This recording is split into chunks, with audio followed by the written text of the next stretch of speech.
이번 영상은 중국도 수소 경쟁에 참전을 했습니다. 한국은 법안 처리 때문에 지지부진한 사업이죠.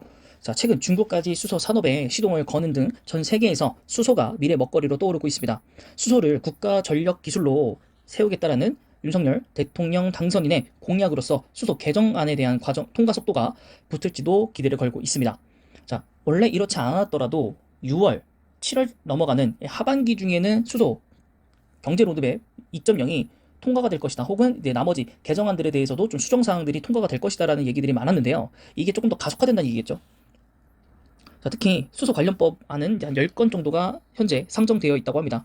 이 중에서도 수소 경제 육성 및 수소 안전관리 관한 법률 수소법이라고 되어 있는 이 개정안으로 7건이나 있고요. 국제 수소거래소 설립과 운영에 관한 법 1건, 수소 도시 조성 및 운영에 대한 법 2건이 있다고 합니다.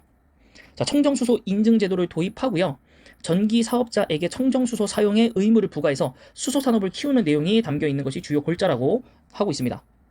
자, 정부가 지원하는 이 수소법이기 때문에 수소 산업의 발전의 시작이라고 보고 있고, 여기 이제 불을 지피고 있는 건 이제 중국에서 최근 수소 에너지 중장기 발전 계획을 발표하면서 2035년도까지 수소를 국가 에너지의 주요 부분으로 키우는 것이 목표이고, 25년도까지는 단기적으로 수소 에너지에 관련 주요 기술을 확보하고요. 핵심 부품 공급망을 정비하기로 했다고 합니다. 자, 수소 연료 전지차 보유 대수도 5만 대까지도 늘리기로 했고요.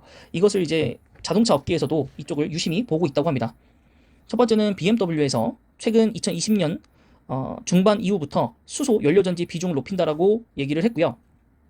또한 현대차도 중단된 걸로 잘못 발표되었던 수소 연료전지에 대해서도 다시 재차 개발할 의지를 표명을 했습니다.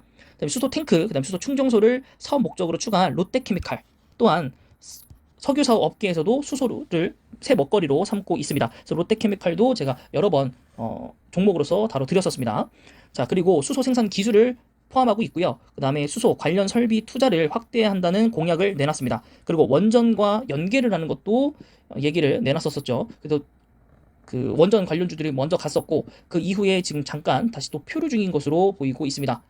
자, 그리고 수소 병합 원전을 발전 그리고 수출, 수소 생산 연동하는 혁신 소형 모듈 원전인 SMR 개발도 내용에 포함되어 있습니다. 자, 그래서 여기 연관되어 있는 사실 종목들은 굉장히 많습니다. 굉장히 많은데 몇 가지만 좀 추려서 보도록 하겠습니다.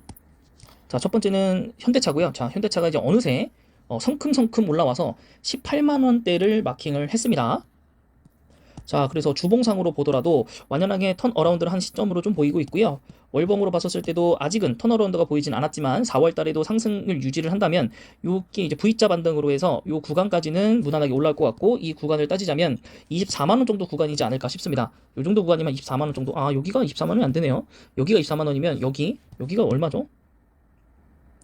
여기가 한 22만 원 정도 되겠네요. 그러면 여기 요 고점들이 한 22만 원 정도 고점으로 회귀를 하지 않을까. 그래서 보통은 한 20만 원까지는 괜찮게 오를 것으로 보이고 있습니다. 그래서 수소차에 대한 얘기도 좀 나와 있고, 또 여기 오늘은 또 아람코와 함께 친환경 쪽으로도 얘기가 나오고 있다고 하니까 아무래도 좀 바람들이 좀 솔솔 이쪽으로 불어오는 것 같습니다. 네. 자, 그 다음은 오늘 좀 움직였던 종목들이었을 것 같은데 한번 볼까요? 아, 그쵸. 여기 막판에 지금 이렇게 올라왔거든요. 갑자기 아무런 말이 없이. 아마 시외에서도 올라갔을 겁니다. 두산표셀이. 네, 그래서 이렇게 네, 좀 갑자기 뜬금없이 올라왔고, 또 3억 규모의 자기 주식 취득을 했다는데 저거는 사실 조금 두산표셀 입장에서는 이게 2조가 넘는 회사인데 3억 원 정도까지는 좀 아닌 것 같고, 좀 돈을 더 써야 될 것 같고, 재무적으로는 예, 좋습니다. PR도 낮아지고 있고, 매출도 올라가고 있고, 네, 수출 위주니까. 근데 또 기간이 조금 샀고, 외국인이 많이 팔았는데 이틀 동안 그거 치고는 네, 좀 견조하게 버티고 있고, 막판에 또 올라왔단 말이죠. 그리고 이거와 이제 가장 밀접하게 연결되어 있는 것이 사실 SPO스입니다. 사실 고평가로 이제 여겨지는 회사 중에 하나이긴 한데요. 시가총액이 좀 낮다 보니까.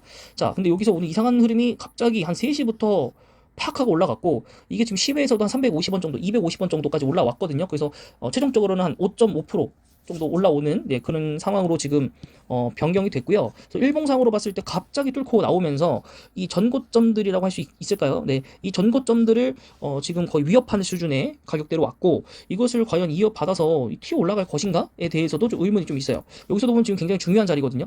돌파를 하냐 못하냐가 제일 중요한 거고, 만약 돌파를 한다라고 하면은 어디까지, 여기까지 돌파를 할까라는 거.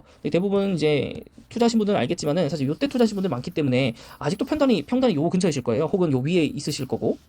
여기서부터 너무 물려 있으신 분들 같은 경우에, 왜냐면 장작 하나, 둘, 셋, 네 달을 네 달을 고점에서 놀았어요. 고점에서 거기다 유준까지 맞았거든요. 그래서 아무래도 그 물탈 여력도 없었을 거고, 이때 올라서 탈출을 하나 싶었는데 얘 또 다시 엄청나게 빠지면서 지금 거의 마이너스가 대부분 한 30% 정도를 하회할 것으로 좀 보고 있는데, 네, 그걸로 치자면은 지금 내일 요 가격에서 상한가를 친다고 하더라도 마이너스는 피하지 못할 것 같다. 예, 그래도 뭐 많은 부분은 해결되겠죠. 그래서 그때 뭐 손절을 하고 나가든가, 아니면 아니지 이제부터 오를 거지라고 생각하고 좀 더 기다려 보는 것도 있을 수도 있고요. 근데 재무제표적으로 봤었을 때는 일단은 마지막 4분기에 10억 원 정도를 영업이익을 올렸다는 것 자체가 상당히 좀 고무적이었고 기대를 하지 않았는데, 또 이제 분석을 내놓은 것으로는 지금 거의 한 영업이익도 전년 동기 대비 한 40%, 한 30% 정도 상승, 40% 넘죠. 거의 50% 육박하고 매출액은 한 30% 정도 상승하는 걸 잡아놨습니다. 물론 PER은 아직도 높습니다. 아직도 높고 그래도 배당을 좀 주는 회사입니다. 그래서 여기서는 지금 건물용 수소연료전지, 그다음에 여기도 유럽 건물용 수소연료전지, 그다음에 이산화탄소 포집 이쪽으로도 지금 하고 있고, 또 현대 그 건설 기계와 함께 소형 이제 수소 로봇 같은 경우도 같이 좀 연동되어 있기 때문에 이게 사업이 좀 이렇게 빨리빨리 공유가 되고 어느 정도 성과가 나고 수주가 좀 발생을 한다면 이제 빨리빨리 올라갈 텐데, 주가도 좀 가벼워요 사실은. 근데 그게 못 가고 있기 때문에 좀 아쉬운 거고, 이제 거래량이 슬슬 이제 붙을 것 같기도 합니다. 붙을 것 같기도 합니다. 근데 조금 더 두고 보긴 해야 될 것 같아요. 두고 보긴 해야 될 것 같고, 그 다음에 이제 제가 이거 말씀드리면서 항상 일진 솔루스 봐봐요. 여기 지금 수소주 지금 이상해요 분위기. 수소주 지금 분위기가 감지가 되고 있어요. 모든 지금 관련되어 있는 것 중에서 좀 많이 떨어져 있는 주식들이 오늘 막판이 치고 왔어요. 그래서 이 부분에 대해서 좀 뭔가 있지 않았을까라고 생각이 좀 들고요. 그 다음에 이제 소형 원전 모듈이라고 한다면 이제 두산중공업이 대표적으로 있고, 두산중공업 같은 경우에는 3% 오늘 하락했고, 주봉선을 봤을 때 조금 이제 떨어지기 시작하고 있어요. 그 매수 타임이 오고 있는 겁니다, 여러분. 유증가가 한 18,800원 정도였기 때문에. 그래서 두산중공업이 다시 한번 좀 유심히 잘 보시고요. 기관에서 왜 이렇게 많이 파는지 모르겠고, 아무래도 저점에서 많이 땡겼기 때문에 파는 것도 있을 겁니다. 그래서 두산중공업도 점점 이제 매수 시기가 다가온다라고 보시면 될 것 같고, 그 다음에 두산중공업 다음에는 효성중공업도 한번 보시면, 현중공업도 오늘 막판에 좀 처음 올렸다라는 거. 네, 여기는 뭐 주가가 V자 반등으로 이렇게 올라갈 수 있는 여지를 좀 남겨놓고 있고, 여기도 결국에는 전력 변압기로 통해서 또 여러 가지 사업을 하고 있고, 또 그 쇼트 영상에 가시면 두산중공업이 또 그 아프리카 쪽에 태양광 쪽에 이제 수주를 좀 따낸 것을 뉴스가 나왔어요. 그래서 앞으로 점점 더 상장할 수도 있겠고, 보고서도 제가 올려놓은 거 있으니까 한번 확인해 보시고, 여기도 같이 원전으로서 같이 묶여 있는 그 주이기 때문에 모멘텀을 받거든요. 네, 그래서 그 부분에 대해서도 굉장히 좋은 모멘텀 갖고 있고, 또 건설적으로도 수주를 잘 따내고 있다라고 볼 수 있겠고, 또 이런 모멘텀 하면 빼놓을 수 없는 회사가 바로 삼성물산입니다. 자, 삼성물산도 오늘 아마 쇼트로 올라가 있었을 건데, 네, 굉장한 또 저점은 아니죠. 엄청난, 이게 쭉 보시면 저점에다가, 그쵸? 네, 저점에다가 11만원부터라고 저점을 제가 말씀드렸고요.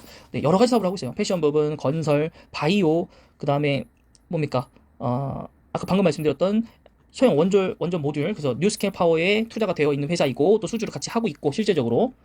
그 다음에 해외 플랜트 사업도 하고 있고, 배당금도 많이 주고, 삼성 지주사 역할을 하고 있는 회사 중에 하나이기 때문에 결국 나중에 지배구조 이슈와 엮여서 다시 한번 또 상승할 수 있는 그런 모멘텀까지 굉장히 많은 걸 갖고 있는 회사이기 때문에 지금 주가상으로는 굉장히 저점이다. 그래서 지금 뭐 좀 걱정되시나만 100만 원 정도, 50만 원 정도만 투자해 보셨다가 또 추후에 10만 원 근처로 또 오면 또 투자하시고, 또 그거보다 더 떨어지면 더 투자를 과감하게 진행하셔도 전혀 무리가 없을 만한 회사이기 때문에 여러분들이 투자하시기에는 좋지 않을까라고 설명드릴 수 있을 것 같습니다. 자, 그 다음에 뉴스 영상에 나왔던 것 중에 이 롯데케미칼도 수소에 빼놓을 수 없는 회사이고, 지금 거의 진짜 완전 끝바닥 왔어요. 20만원.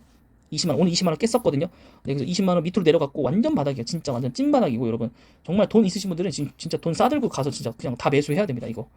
네, 그래서 저도 지금 돈이 없어서 여러 가지 좀 이것저것 좀 정리를 좀 해야 되는데, 저는 정리한다면 지금 뭐 추천 종목에 있는 것 중에서 사실 제 1순위가 원래는 삼성물산, 그 다음에 오리온. 근데 오리온도 갑자기 올라가가지고 좀 아쉬운데. 네, 어쨌든 오리온밖에는 사실 좀 안 보이거든요. 오리온밖에는. 근데 이게 롯데케미칼이 지금 이 뉴스를 보면서 다시 한번 떠올리게 됐고, 주가를 오랜만에 봤는데, 이게 굉장한 지금 가격대이지 않나, 할인 가격대이지 않나 싶고요. 네, 그래서 여러분들도 한번 좀 고려를 좀 잘 해보셨으면 좋겠고, 또 롯데케미칼을 보시면 롯데정밀화학도 보시는 것도 나쁘지는 않습니다. 같이 수소를 엮여 있고 자사주에서 매수를 하고 있기 때문에. 네, 롯데정밀화학도 지금 한 번 가면 이게 탁 터지면 가거든요. 지금 거의 뭐 풍전화 그런 느낌인데. 그래서 이 부분도 여러분들이 좀 잘 참고하시면 괜찮지 않을까 싶습니다. 네, 그래서 이번 영상은 여기까지고요. 영상이 마음에 드셨다면 구독과 좋아요, 그리고 댓글까지 부탁드립니다.